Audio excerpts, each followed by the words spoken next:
বাহিরে চলে আসছে, খেজুর গাছ কিনা ওই সাহাবিকে দিয়া দিছে আল্লাহ রসুল তোর সাথে। তারপরে আল্লাহ রসুল বলছে, হ্যাঁ হ্যাঁ আমি দেখতেছি জান্নাতের তোর জন্য আল্লাহ ওই খেজুর গাছ রেডি করে ফেলছে 10 গুণ, 10 গুণ।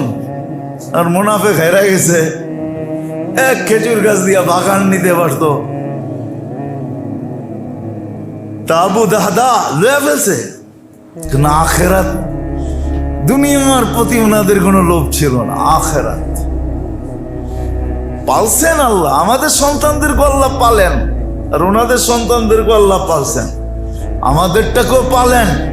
কিন্তু মানুষ দেখলে গালি দেয় মনে মনে, এতে সন্দেহ নেই যে তোর বাপ তোরে বানায় দিয়া গেছে। কেমনে বানায় দিয়া গেছে আমরা জানি, যদিও বলার সুযোগ থাকে না। আর আমরা আখেরাত চোখের সামনে বাধা নাই, এই জন্য মেরে দোস্ত অলসতা, উদাসীনতা, লানতের বেরি গলায় পড়া করতেছে।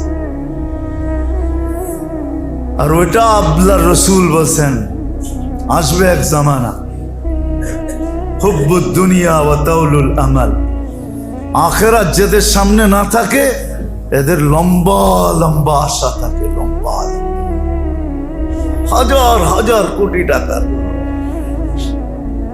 ট্রিলিয়ন ট্রিলিয়ন টাকার আশা সামনে থাকে।